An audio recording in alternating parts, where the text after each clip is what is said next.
भोसरो अबे उठ के लगलिन अलुई परोर काटे। ई ना कि सुबह उठ के नाश्ता पानी बनैनी कि मरद खा पी के जास पर आवे। मुंह में लुत्ती लगाई तोरे जैसन मरद के। एगो हम अपने कमर के दर्द से 3 दिन से मरद तानी। आई चढ़ाऊ के सुबह सुबह उठ के नाश्ता पानी चाहे।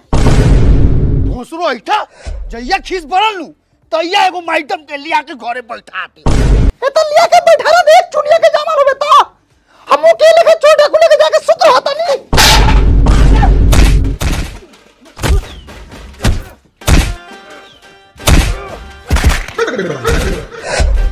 साले मास्टर के बेटा होगा चाहे कलेक्टर के मुंह पर बात के भगवा। ऐसे बतियाई तेरे के का लइका हो तू के कर लइका हवा चुन्नी लाल के। ए तो दादाजी का नाम चुन्नी लालू हो। नाम तो उहे ह लेकिन तू साला काम कौन को के आइल बाड़े रे?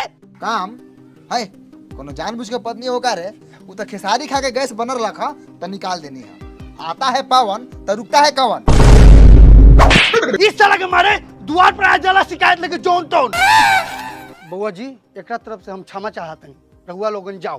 अच्छा जात त बर लही बानी लेकिन 5 के जवाब खाद से दिया। टटका गु हाथ से उठा के मुंह पर छिटा। ए चल सरे। प्रणाम साहब। प्रणाम प्रणाम। का समाचार बा दीनानाथ जी?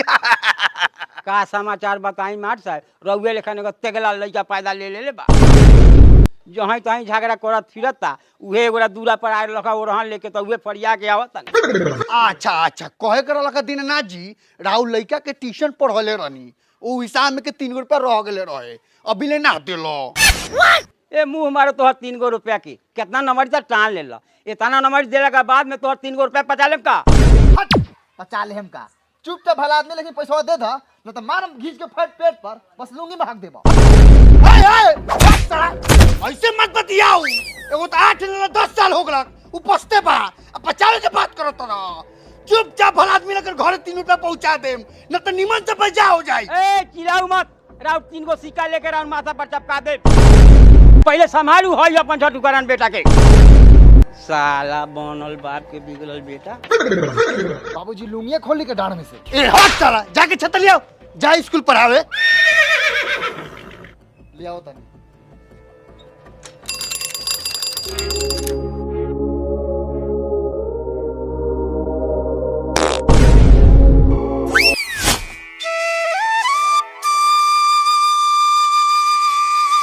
मास्टर प्रणाम। प्रणाम प्रणाम प्रणाम साहब। प्रणाम प्रणाम। प्रणाम सर। खुश रह खुश रह। प्रणाम सर। प्रणाम प्रणाम प्रणाम। एक काहेला एगो बानर लइका के रोज पीछे बैठा के ले जाई ले ली आई ले। मारम बहन चोदव के बेटा बोला त मुंह फाड़ दे।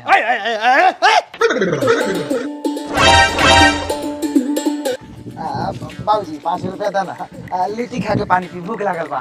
5 रुपया क्या करबे? 5 रुपया घरे आटा चावल भरले बा साग सब्जी भेजिए देले पानी होली को होली मीट आइए जाला तो क्या करबो उतना पैसा? आज तक ले हमरा के देखल चौक बाजार पे 1 रुपया के बोरी खाते हुए। ए त तू ना खा रहा त हम तोरा चक्कर में भूखे मारी।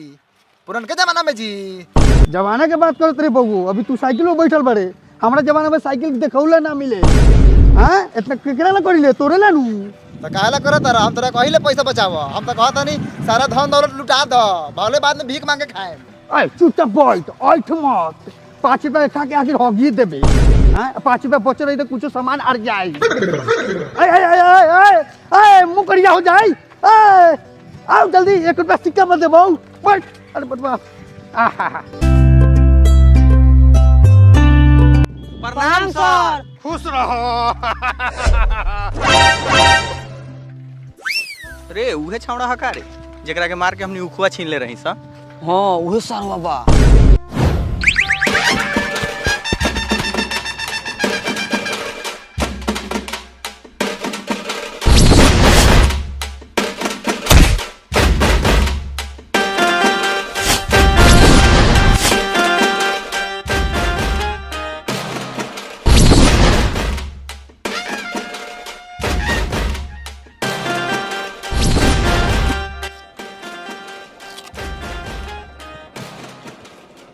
अरे तू खोस लगाओ छीन लेलो सरवा के बेटा सो काहे रंगदारी ना जानलो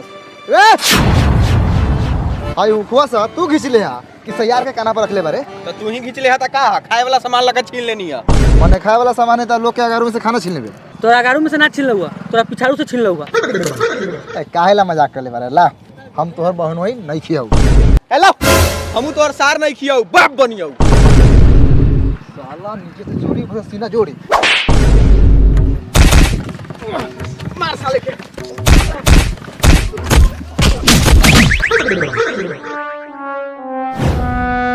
करे साला उधर मार के तो खुआ छीन ले, अब हम मार के साइकिल में छीन ले।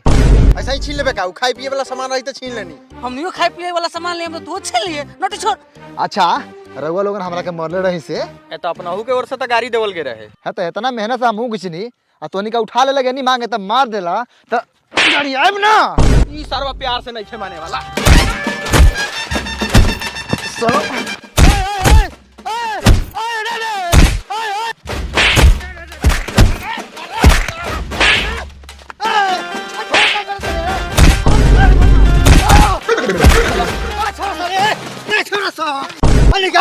सर जी रउआ बेटा के मुंह में पहले लार धासी। बाप साला तोहरा घर जाके तोहरा बाप के मुंह में लार हमर बाबूजी धसी है। हम ऐसा नहीं कर सकत, हम मास्टर हई। हां त कहते बने दोनों के मुंह में मुंह देता चुपचाप मौका लेकिन तमाशा देखा। ना मन में सो ना। अच्छा रुक, हम जानते नहीं हम बेटा अनपढ़ बा तो उन्हीं को स्कूल में से नाम काट के हटा देता नहीं। सर तुमको गलती नहीं है, आप ही का बेटा दोगला चोट बस सरवा। गलती है नहीं के अगर याओ तेरा लोग साले सब आई देता रहा। हम ट्रैक्टर पे से खींचे फेंकता नहीं है तो ई साला से उठा लेल आगे नहीं मांगे तो मरबो केलक। ज्यादा मरलो वहां का 20-25 पैर तो मरबे कलवा। 20-25 फीट हई छाता लोग था बंद करके गांव में घुसा देबो, अंदर खोल देबो, बस बैंक लेके फूल जाबे। चल साइकिल में चल। स्कूल कौन बनाओ तेरे? सब दूध देने का थे नहा के आ रहे हैं।